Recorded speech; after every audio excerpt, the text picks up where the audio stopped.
দেখেন আমরা কি মাছ জালে চাপছি, এই মাছ এখন দেখা হবে জালে কি মাছ চাপছে কষ্ট করে, বুঝছেন? এদিকে আসি নাই, এদিকে আসি নাই।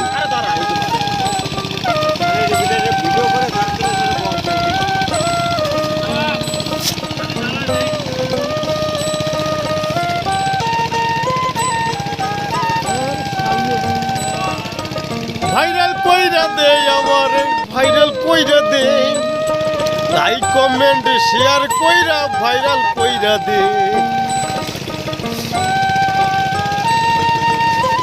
ওরে টিকটক লাইকিতে আসছি বলে চাচাই মোরে মন্দ কইলে, ওরে টিকটক লাইকিতে আসছি বলে চাচাই মোরে মন্দ কইলে, ওরে টিকটক লাইকি ছাড়াই আমি কেমনে বেঁচে রই, ওরে চাচাই আমি তোমার কাছে মনের কথা খুইলা কই।